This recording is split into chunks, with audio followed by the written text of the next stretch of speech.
건강하세요. 건강하세요.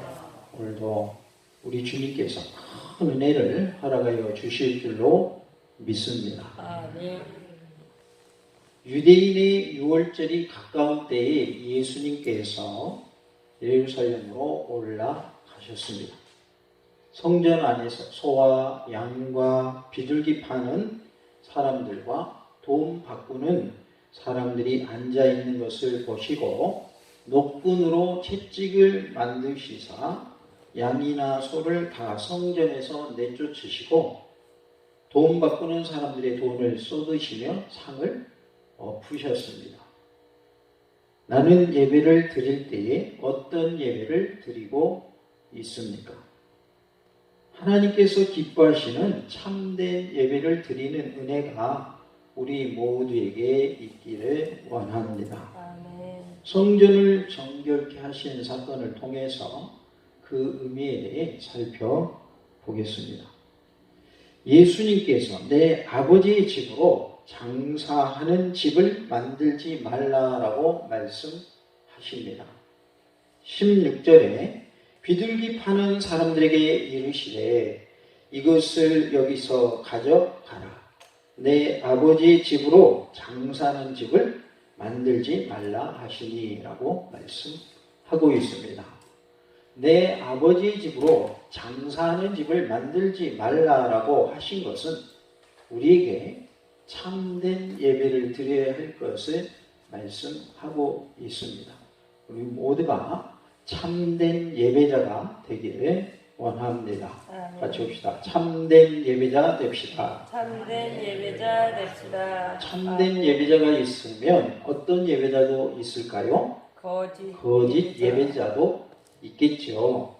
그러면 거짓 예배자라는 말은 예배를 드리기는 한다는 거예요? 예배를 안 드린다는 거예요? 드리기는 한다는 뜻이죠. 예배를 드리기는 드리는데 거짓 예배자도 있고 어떤 사람도 있어요? 참된 예배자도 있다는 거예요. 그래서 하나님은 우리에게 무엇을 요구하고 계시는가? 참된 예배를 드리는 자가 되라 라고 말씀하고 있다. 그러니까 예배 드리는 것이 사실은 참된 예배가 되어야 하기 때문에 보통으로는 참된 예배가 되기 어렵다라는 것을 알 수가 있습니다. 우리도 말하면 교회 와서 예배 드리고 있기 때문에 예배 잘 드리고 있다 이렇게 말할 수 없다는 거예요. 왜? 와 있어도 참된 예배가 될 수도 있고 뭐 할 수도 있다는 거예요. 아닐 수도 있다는 거죠. 그러니까 지금 예배를 드리고 있는 우리들도 이 말씀에 비추어서 내 자신을 돌아본다면 내가 정말 참된 예배자의 모습인가 깜짝 놀라는 순간이 있을 수도 있는 거죠. 왜냐하면 내가 정말 하나님 기뻐하신 예배자라면 상관이 없는데 그렇지 못하다면 이 말씀이 내게 채찍과 같은 말씀인 거죠. 예수님께서 노끈으로 채찍을 만드셨다고 그랬잖아요. 그런 것처럼 내가 말씀처럼 참된 예배자가 아니라면 오늘이 주시는 말씀은 내게 무엇과 같이 다가온다고요? 채찍과 같이 다가오는 말씀이 된다라는 거죠. 그러나 사실은 우리가 매번 예배 드릴 때마다 참된 예배자로 드려지기가 쉬워요? 쉽지가 않아요?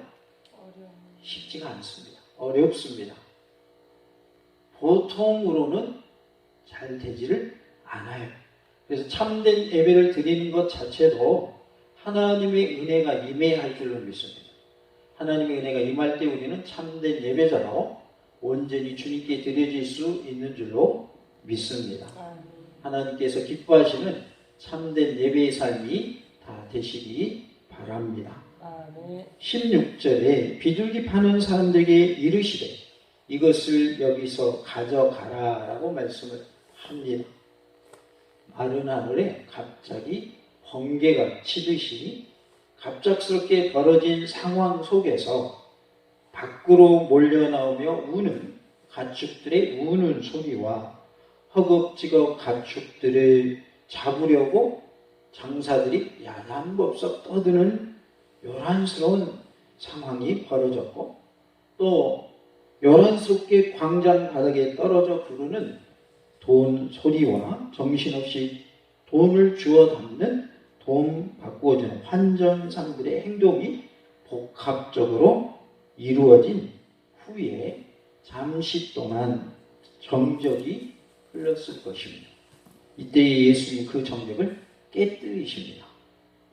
요한은 이 요란한 혼란한 와중에서도 사태를 명확하게 보여주고 있는데 그것은 뭐냐면 가져가라라는 말입니다. 이것은 들어 올리다라는 본의 뜻이 있습니다.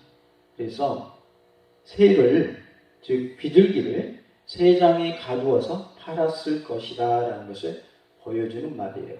그러니까 가져가라 그 말은 들어서 새 장을 들어서 가져가라 의미로 말하고 있습니다. 내 아버지 집으로 장사하는 집을 만들지 말라라고 했죠. 원래는 아버지 집은 무슨 집이라고 그랬어요? 기도하는 집이라고 그랬어요. 근데 지금 뭐 하는 집이 되어버린 거예요? 장사하는 집이 되어버린 것이죠. 상인들은 대제사장과 사내들인의 비호와 아울러서 율법의 규례적 해석의 비호를 받으면서 떳떳하게 장사를 하고 있었어요. 이에 대해 예수님은 성전의 참 뜻을 보여주셨습니다. 주가 호련히 그 전에 임하리니 곧 너희의 사모함과 언약의 사자가 임할 것이라는 말라기 3장 1절의 예언 그대로 성취된 것을 볼 수가 있습니다. 언약의 사자라 또 주가 호련히 그 전에 임하리라. 그러니까 주님이 성전에 임하실 것이고 그는 언약의 사자시다 라고 하는 그 예언이 어떻게 된 거예요? 지금 성취되어서 예수님이 성전에 오셔서 이제 자신의 메시아가 되심을 나타내는 그러한 현장이 된 것이죠. 그래서 장사하는 사람들의 상을 뒤집어 엎고 채찍으로 소, 양 다 쫓아내고 그런 일을 하신 것이죠. 예수님은 당시 유대교의 중심이었던 성전의 부패상을 정면으로 드러내시고 나아가 참된 성전이 누구죠? 예수님이잖아요. 그래서 참된 성전 대신 자신의 육체와 신령과 진리로 드리는 신령한 예배를 가르쳐 주시고자 했던 것이죠. 그래서 우리에게도 하나님이 기뻐 받으시는 신령과 진리 예배를 드려야 할 것을 말씀하고 있습니다. 한편 하나님의 집을 내 아버지의 집이라 이렇게 표현을 하셨죠. 이것은 예수는 바로 자신이 누구시라? 메시아이시라. 이 땅에 우리를 구원하러 오신 분이라. 다시 말하면 예수님이 하나님의 아들이시라는 것을 분명하게 말씀하고 있는 것이죠. 그래서 내 아버지의 집이라 이렇게 표현을 하고 있어요. 하나님이 나의 아버지시다라고 하는 것은 예수님 말고는 그렇게 표현할 사람이 있어요, 없어요? 없지요. 물론 우리도 지금 하나님을 뭐라 부릅니까? 아버지라 부르지만은 우리가 부르는 아버지라는 의미와 예수님 말씀하시는 아버지라는 의미는 성격이 좀 다르죠. 예수님께서 내 아버지라고 표현하시는 것은 예수님 자신이 메시아시다. 예수님 자신이 하나님의 아들이시다. 그런 의미고 우리가 하나님을 아버지라고 부르는 것은 우리는 하나님의 뭡니다? 자녀입니다라는 의미로 아버지라고 우리가 부르는 거죠. 그러니까 단어는 아버지라는 단어는 똑같을지 모르지만 그 성격이 다른 거예요. 우리가 하나님 아버지라고 부른다고 해서 우리가 하나님의 아들은 아닌 거죠. 자녀의 성격으로서. 다시 말해서 예수님이 하나님의 아들이시다 그 말은 예수님이 하나님이시다는 뜻이잖아요. 그러나 우리가 하나님 아버지라고 부른다고 해서 우리가 하나님은 아니죠. 그러니까 성격이 다른 거죠. 여기에서 내 아버지의 집이라고 표현하신 것은 곧 하나님께서 나의 아버지시다는 뜻으로서 예수님이 메시아이시고 예수님이 하나님의 아들이시다라는 것을 말씀하고 있는 것입니다. 유대인의 유월절이 가까운지라라고 13절에 말씀을 하죠.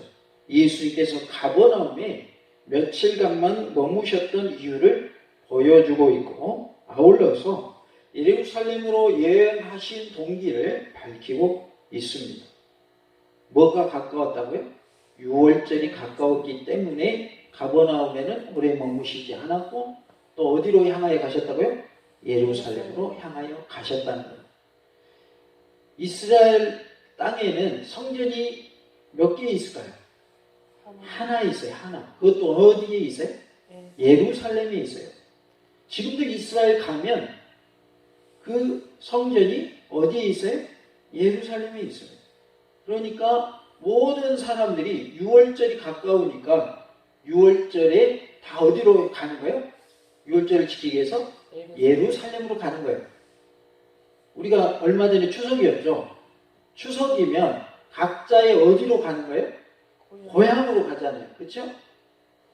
그런데 6월절에는 각자의 고향이 아닌 성전이 있는 곳으로 간 거죠. 그 성전이 있는 곳이 어디니까? 예루살렘이기 때문에. 그래서 예수님도 6월절이 가까운 때에 예루살렘으로 가셨다는 것은 뭘 지키기 위해서? 6월절을 지키기 위해서 예루살렘으로 가셨다는 것을 알 수 있습니다. 당시 팔레스타인과 디아스포라 유대인, 즉 흩어져 있는 유대인들 그리고 이방인 개종자들은 성년이 되면 누구나 유월절 절기를 지키기 위해서 예루살렘으로 방문해야 했습니다. 그러니까 의무였던 것이죠. 남자로서 성년이 되면 다 절기를 지켜야 했어요. 근데 그때가 마치 유월절이었던 것이죠. 예수님의 예루살렘 방문 또한 이러한 관례에 의한 것으로 보여집니다. 본문에서는 예수님께서 단순한 순례나 절기 준수를 위해서 가셨다기보다는 메시아적 자기 계시의 일환으로 예루살렘으로 올라가셨다. 이렇게도 볼 수 있겠습니다. 물론 6월절 절기를 지키기 위한 그러한 이유도 있겠지만 더 큰 이유는 뭐라는 거예요? 내가 곧 메시아다. 내가 너희를 구원하러 온 자다라는 것을 나타내시기 위해서 예루살렘을 가셨다라고 보여집니다. 즉 예수님은 수도 예루살렘의 성전에서 메시아로서의 공적 출현을 알리신과 아울러서 6월절 희생양으로서의 대속적 죽음과 희생에 관해서 예고하고 계시는 것이죠. 그래서 내가 바로 6월절 어린 양이다. 내가 너희들을 위해서 이 어린 양처럼 뭐 할 것이다. 너희들을 위해서 내가 죽을 것이고 또 내가 부활할 것인데 이 어린 양이 곧 나의 대속적 죽음을 보여주고 있다는 것을 나타내시기 위함이었다는 것을 알 수가 있습니다. 예수님의 행적, 초기 행적, 예수님의 유대 사역, 이것이 10가지 정도 되는데 나사렛에서 요단강에 이르러 세례 받으신 것에 대해서 마태복음 3장 13절, 또 광야에서 시험 받으신 것에 대해서 마태복음 4장 1절로 11절, 베다니에서 제자들을 부르신 것에 대해서 요한복음 1장 35절부터 51절에 가나에서 첫 이적을 행하신 것은 요한복음 2장 1절로 11절에 제자들과 함께 가버나움으로 가신 것은 요한복음 2장 12절에 예루살렘에서의 첫 번째 성전 정결 사건은 요한복음 2장 13절로 16절에 그러니까 오늘 이 부분을 우리가 말씀 함께 나누고 있어요. 유대 지방에서의 초기 사역은 요한복음 3장 22절에 야곱의 우물에서 사마리아 여인을 만나신 것은 요한복음 4장 1절부터 42절에 가나에서의 두 번째 이적은 요한복음 4장 46절부터 53절까지 나사렛에서 교훈하신 것은 누가복음 4장 16절부터 30절까지 기록이 되어 있습니다. 그래서 예수님께서 유대에서 사역하신 것과 공생의 초기에 사역하셨던 내용들이 이렇게 10가지로 정리가 되어집니다. 그 중에 우리는 첫 번째 성전 정결 사건에 대해서 말씀을 나누고 있습니다.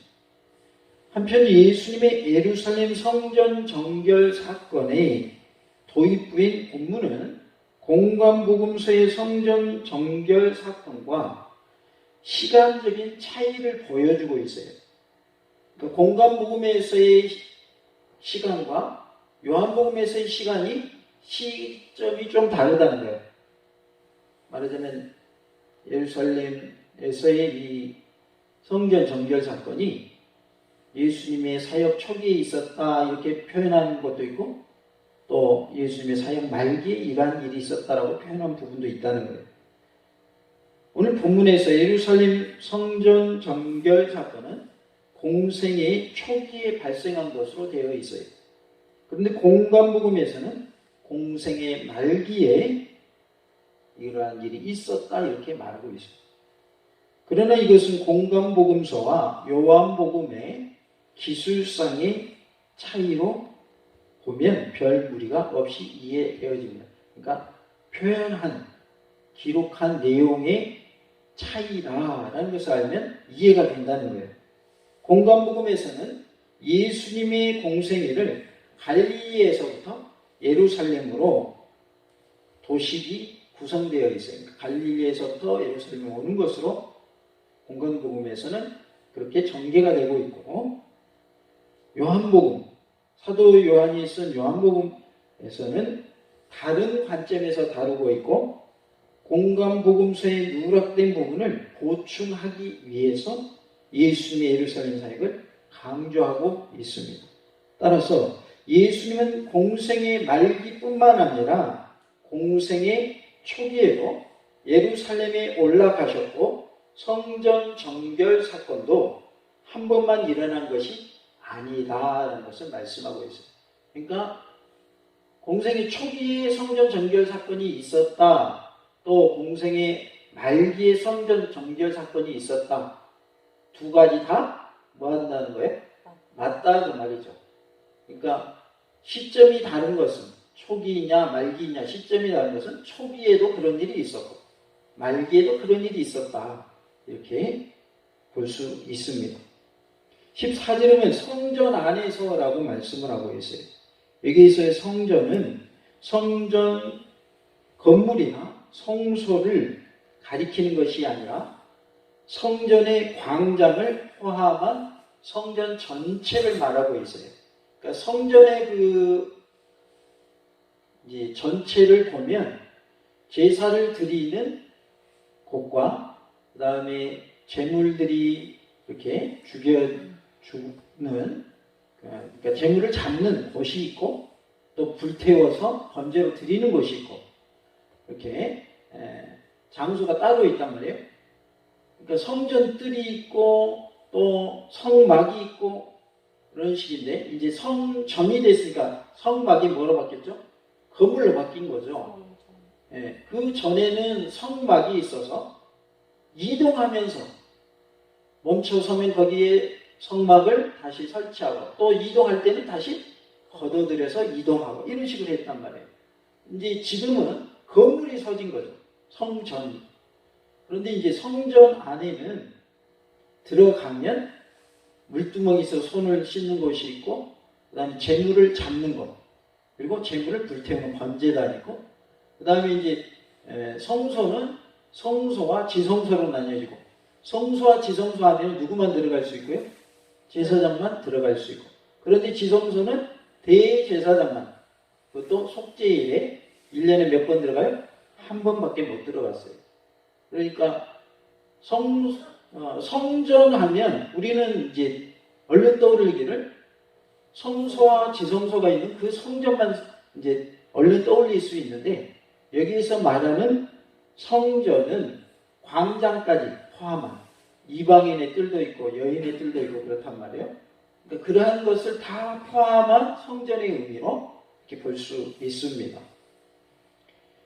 희생 제물용 가축을 파는 상인들이 있었고, 그 다음에 환전상들이 있었습니다. 이것은 구체적으로 성전 광장 내에 이방인의 뜰을 가리키는 것으로 보여집니다. 6월절이 되면 이곳에서는 희생 제물용 가축들로 붐볐고 고린도 콜룸 형식의 아케이드 그늘 밑에는 돈 바꾸는 상인들이 앉아 있었다고 합니다. 그러니까 재물을 파는 사람들도 있었고, 그 다음에는 뭡니까? 돈을 바꾸어주는 환전상들이 있었다는 거죠. 그래서 이러한 장사하는 사람들이 같이 있었다는 것을 알 수가 있습니다. 소와 양과 비둘기 파는 사람들이 있었는데 희생 제물용 가축은 구약 시대부터 소, 양, 그리고 염소, 비둘기 중에서 결함이 없는 그리고 정결한 1년생으로 국한되었어요. 그래서 이방에서 온 사람이나 또는 먼 지역에서 온 사람들은 돈을 가져와서 희생 제물을 사서 그것을 가지고 제사를 드렸어요. 특히 당시 자료에 의하면 희생 짐승 거래는 대제사장이 주관하였으므로 이로 인해서 막대한 수입을 올릴 수 있었다고 합니다.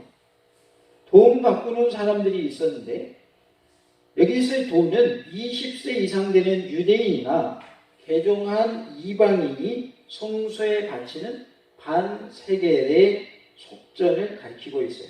그래서 성전세라고 하는 이제 불리는 그런 반세겔의 돈을 그들은 따로 바꿔야만 했다는 것이죠.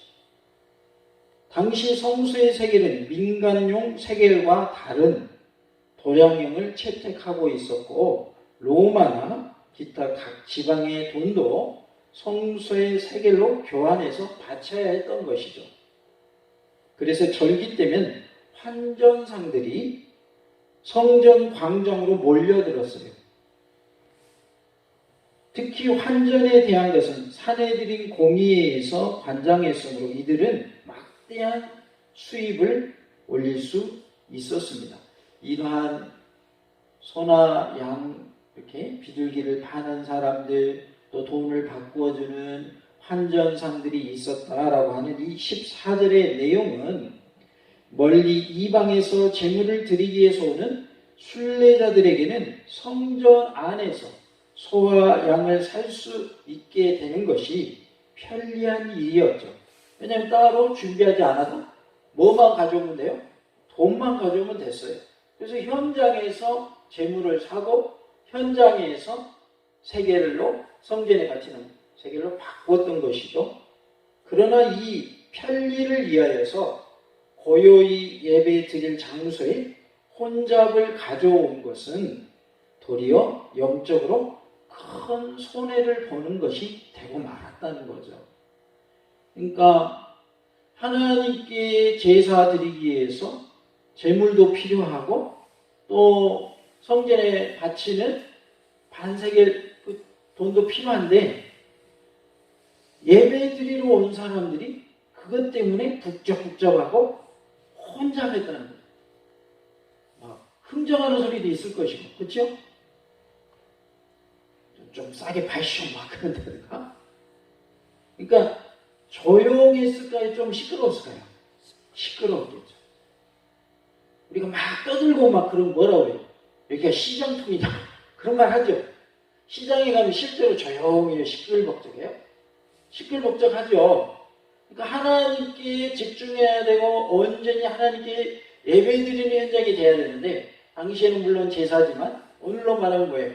예배이기 때문에 그 예배가 이게 혼란한 그런 모습, 소라는 모습 속에서 드려지는 것이 됐다는 거죠. 그런 의미에서 영적으로는 손해되는 그런 모습이었다는 거예요. 원래는 어떻게 하는 건데요? 자기가 드릴 재물을 자기가 끌고 왔어야 했어요. 그런데 이제 사람들이 편리함을 찾다 보니까, 그렇죠? 편리한 것을 찾다 보니까 소나 양을 파는 사람도, 비둘기를 파는 사람도 생겨났고, 그 다음에 반세계를 바꾸어주는 환전상들도 생겨나게 된 것입니다. 그로 인해서 이익을 얻는 사람들이 생기게 됐고, 오는 사람들은 편리하게 재물을 드릴 수 있으니 너무 좋고, 그러니까 서로 좋은 거예요, 지금. 그런데 하나님께 드려지는 모습으로 봤을 때는 엄청난 손해 보는 모습이다. 온전히 하나님께 드려지는 모습이 아니라는 거죠.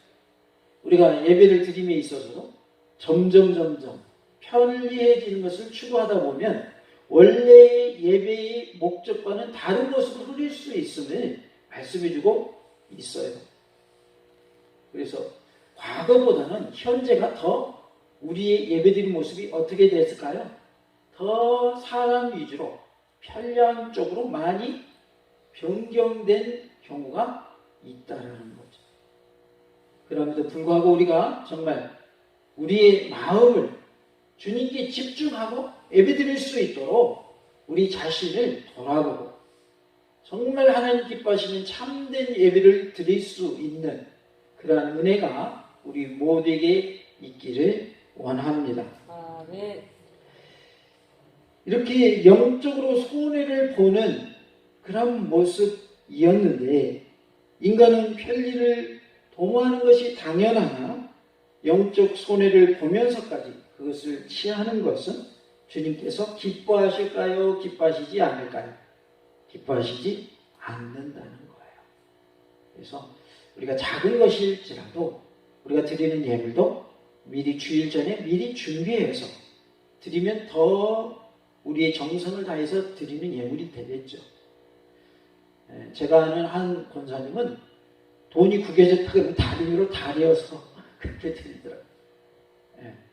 그렇게 못한다 할지라도 새 돈으로 바꿔서 드릴 수 있으면 더 좋겠지만 그것이 아니라면 내가 가지고 있는 돈 중에서 그냥 드리는 것이 아니라 그래도 더 상태가 좋은 깨끗한 돈으로 드리면 우리의 마음을 다하는 정성의 모습이 되겠죠.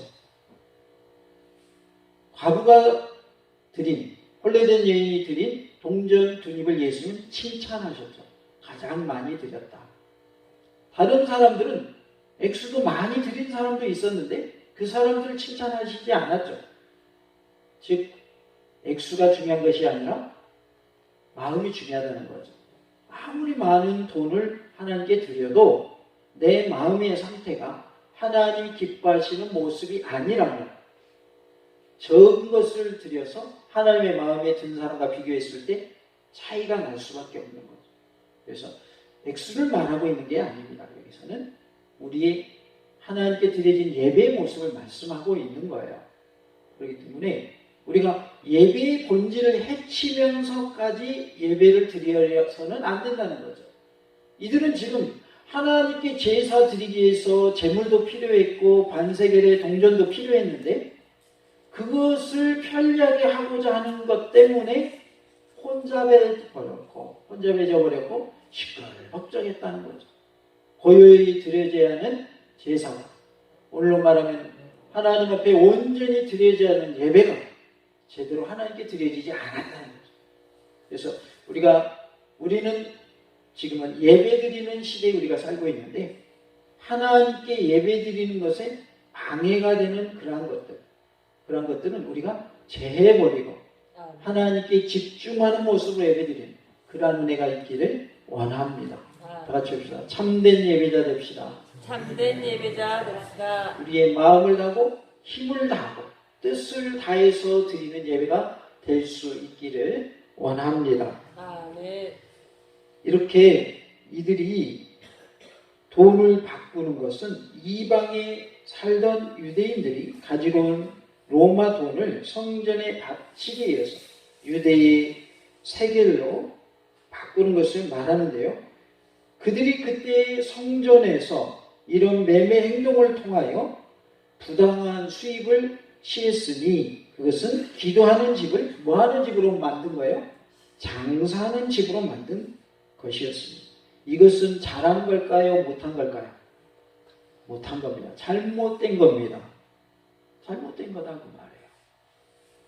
우리가 교회 내에서 여전도의 기관이라든가 다른 기관에서 어떤 선교를 위해서 물건을 파는 일을 할 수도 있어요. 그런데 그 선교를 하는 목적으로 하는 것일지라도 예배에 방해되면서까지 그 선교에 유익이 된다고 하는 그 물건을 파는 일을 한다면 예배가 우선이 되는 거예요? 물건 파는 게 우선이 되는 거예요? 그렇게 된다면 물건 파는 게 우선되는 거죠. 목적이 선할지라도 뭐도 선해야 되는 거예요? 방법도 선해야 되는 거예요. 그러니까 예배에 방해가 되면서까지 막 물건 팔고 있고 시끌벅적하고 그러면 된다 안 된다? 안 된다는 거죠. 예배는 방해가 되지 않는 범위 내에서 예배를 온전히 드리고 우리가 선교하기 위해서 이렇게 예를 들어서 여전도에서 이러한 선교 사업을 한다라고 하면 그건 나쁜 일은 아니잖아요. 왜? 선교하기 위해서 하는 거니까. 대신에 뭐에 방해되지 않게, 예배에 방해되지 않게, 하나님과 만나는 것에 대해서 방해되지 않는 범위 내에서 하는 것은 괜찮다라는 거죠.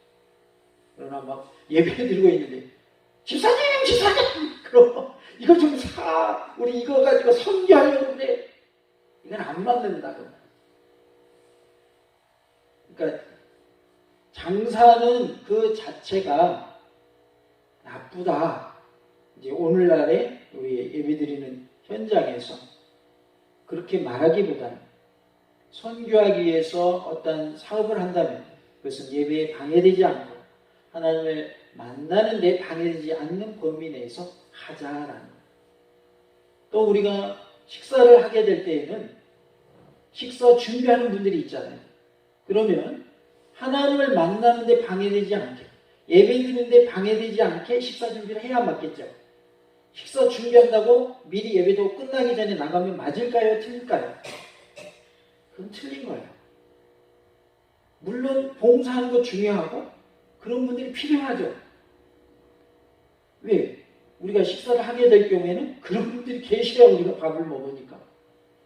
그러나 예배에 방해되면서까지 그렇게 하는 것은 옳지 않다. 오늘 마찬가지잖아요. 지금 예수님이 노끈으로 채찍을 만드셔가지고 다 막 뒤집어 엎으시면서 내쫓으시면서 강조하시고자 하는 건 뭐예요? 너희들 하나님께 제사 드리러 온 거 아니야? 근데 이게 뭐냐 이거 난장판이네? 장사판이네? 그러면서 하나님의 아들이신 예수님이 그 자리를 다 뒤집어 엎으신 거예요. 그러니까 그 의미를 우리가 알면 예수님이 왜 그렇게 화를 내셨지? 이해가 되는 거예요.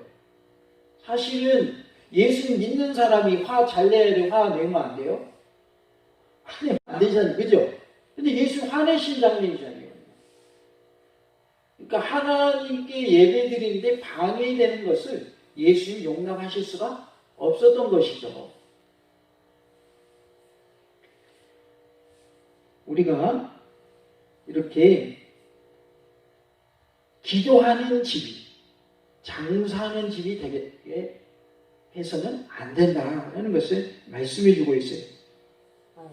이사야 56장 7절에 내가 곧 그들을 나의 성산으로 인도하여 기도하는 내 집에서 그들을 기쁘게 할 것이며 뭐 하는 내 집이라고 하셨냐면요. 기도하는 내 집이라고 말씀하고 있습니다. 그들의 번제와 희생을 나의 제단에서 기꺼이 받게 되리니 이는 내 집은 만민이 기도하는 집이라 일컬음이 될 것임이라 라고 말씀하고 있고 예레미야 7장 11절에는 내 이름으로 일컬음을 받는 이 집이 너희 눈에는 도둑의 소굴로 보이느냐 보라 나 곧 내가 그것을 보한도다 여호와의 말씀이니라 하고 말씀하고 있습니다. 이 집은 만민이 기도하는 집이다. 그런데 너희들이 도둑의 소굴로 만들었다. 이렇게 표현하고 있는 이사야 56장 7절과 예레미야 7장 11절 말씀을 우리가 볼 수가 있어요.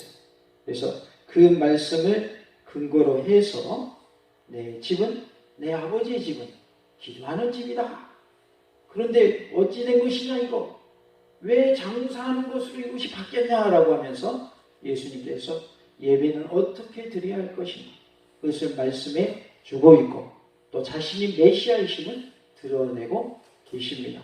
그래서 우리는 이 예수님의 성전 정결 사건을 통해서 참 예배를 드리는 참된 예배자가 되어야 할 것을 깨달아야 할 줄로 믿습니다. 다 같이 봅니다. 참된 예배자 됩시다. 참된 예배자 됩시다. 할렐루야. 아멘, 아멘, 아멘.